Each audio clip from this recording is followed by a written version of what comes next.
샬롬, 우리 주 예수 그리스도께서 주시는 은혜와 평강이 함께하기를 기도하고 또한 축복합니다. 오늘 함께 읽고 묵상할 말씀은 잠언 4장 14절로부터 19절 말씀입니다. 제가 읽어봅니다. 사악한 자의 길에 들어가지 말며 악인의 길로 다니지 말지어다. 그의 길을 피하고 지나가지 말며 돌이켜 떠나갈지어다.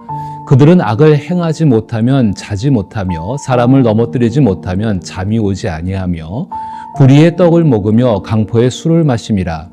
의인의 길은 돋는 햇살 같아서 크게 빛나 한낮의 광명에 이르거니와 악인의 길은 어둠 같아서 그가 걸려 넘어져도 그것이 무엇인지 깨닫지 못하느니라. 아멘. 오늘 읽은 잠언 말씀에는 사악한 자의 길과 의인의 길이 등장합니다. 18절에서는 의인의 길을 돋는 햇살 같아서 크게 빛나 한낮의 광명에 이르거니와 라고 표현하고 있습니다. 이는 의인의 길을 걷는 동안 하나님의 인도하심이 마치 돋아나는 햇살과 같으며 그 결과로 한낮의 광명으로 비유되는 천국의 상태를 나타내며 천국에 이룰 수 있는 것을 나타내고 있습니다. 예수께서 나는 길이라고 말씀하신 것은 예수를 믿고 의지하는 삶 속에서 하나님의 인도하심을 경험하고 그 안에서 하나님 나라를 체험하며 영원히 그 나라에 살게 된다는 의미입니다. 이와 같은 방식으로 악인의 길도 설명됩니다. 악인의 길은 사악한 자의 길로 묘사되며 사악한 자가 걷는 길은 악을 행하지 못하면 잠을 이루지 못하고 불의하고 폭력적인 생각을 행동으로 옮기지 못하면 견딜 수 없는 상태에 이릅니다. 하나님께서 아무리 많은 회개의 기회를 주셔도 그는 깨닫지 못하고 결국 하나님과 영원히 단절된 지옥에 이르게 됩니다. 이 같은 잠언의 가르침 속에서 길이 항상 우리를 어디론가 데려간다는 것을 알 수 있습니다. 이처럼 인생의 길에 비유되는 이유는 모든 행동이 우리를 특정한 방향으로 이끌기 때문입니다. 즉 우리의 행동이 우리를 변화시키고 그 행동을 반복하기 쉽게 만든다는 것입니다. 결국 잔인하고 이기적인 행동도 매우 자연스러워지며 그러한 행동을 하지 않으면 잠을 이루지 못하게 되는 정도에 이르게 됩니다. 아주 유명한 말이 있습니다. 생각을 심으면 행동을 거두고 행동을 심으면 습관을 거두고 습관을 심으면 성품을 거두고 성품을 세우면 운명을 거둔다라는 말이 있습니다. 이러한 원리는 우리가 어떤 길을 선택하느냐에 따라 우리의 삶이 어떻게 변화하는지를 잘 설명해 주는 것입니다.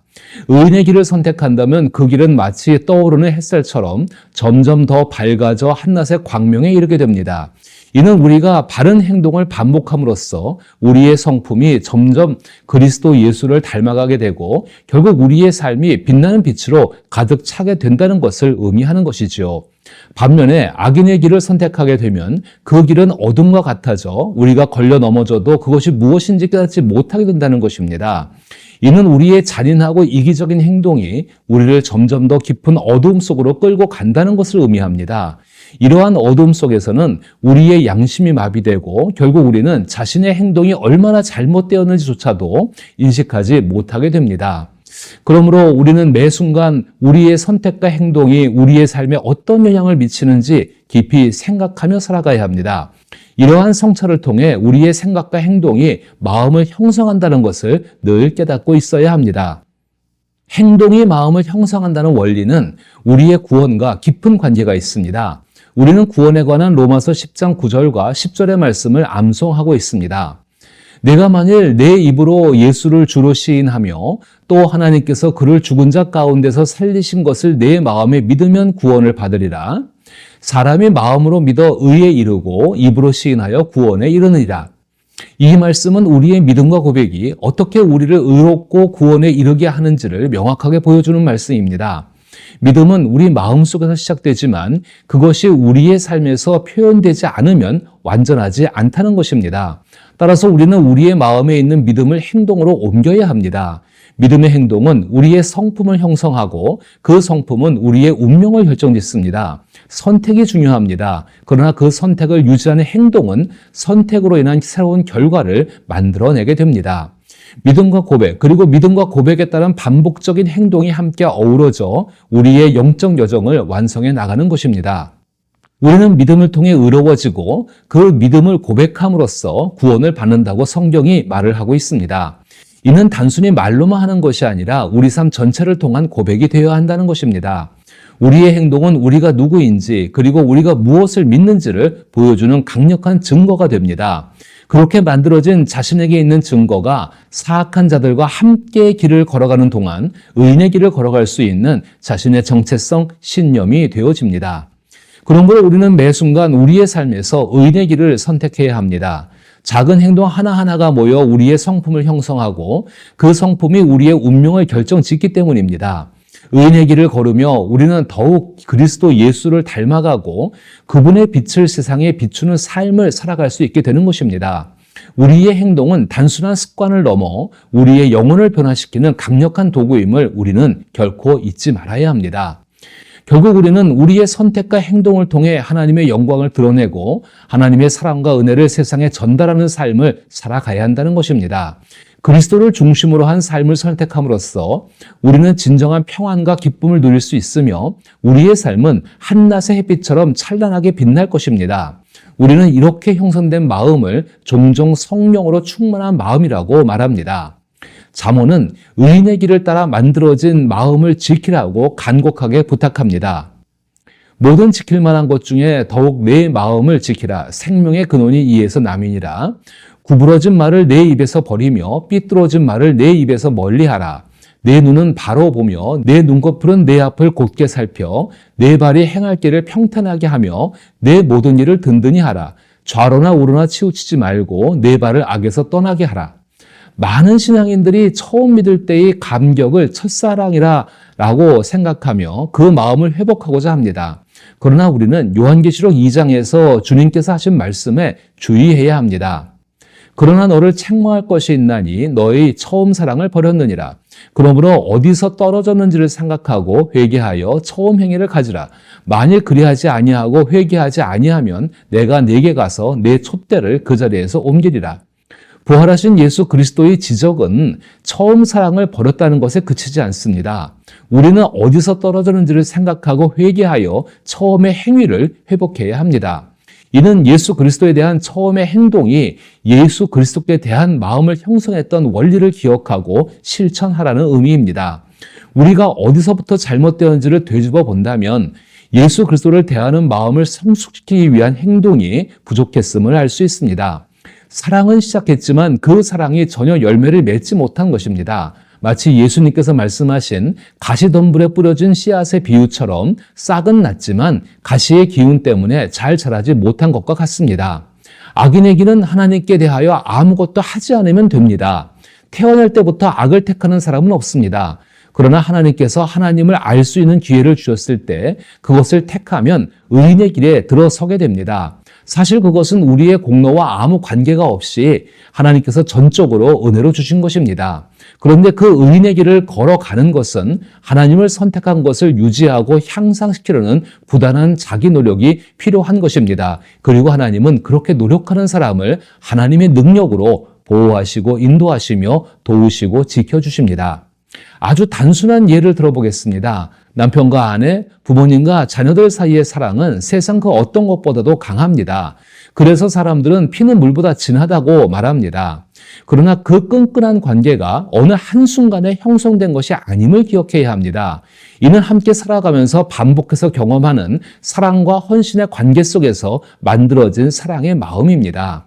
그런데 구원을 받았다고 주장하는 사람들 중에는 예수 그리스도와 함께하며 겪는 희노애락의 경험이 실제로 없는 경우가 많습니다. 이러한 경험은 자신의 치열한 삶의 현실 속에서 이루어진다는 것을 생각해야 합니다.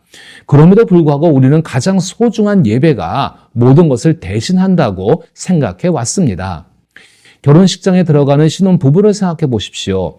두 사람이 결혼식장에 들어가기 위해 얼마나 많은 과정을 거쳤겠습니까? 저는 예배가 그리스도 예수와 함께 동행하는 삶을 사는 사람들이 서로에 대한 사랑과 희생을 약속하고 확인하는 장소와 시간이라고 생각합니다.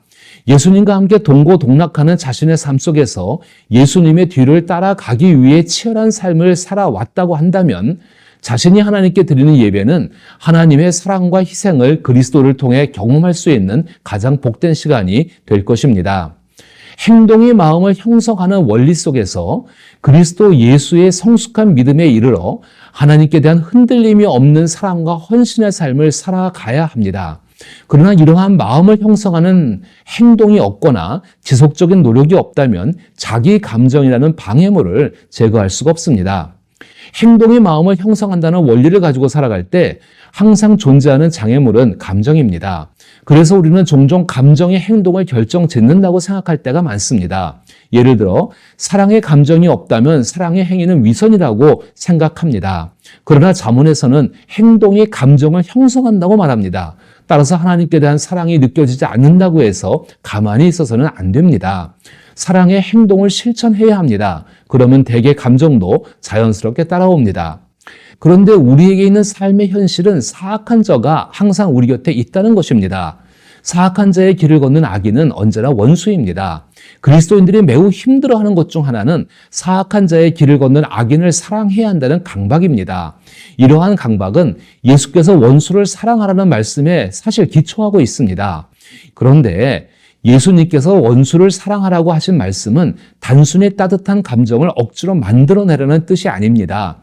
오히려 예수 그리스도께서 자신의 희생을 감수하며 원수를 이롭게 하는 길을 열어놓으신 그 마음과 행동을 기억하며 의인의 길을 걸어가라는 것입니다.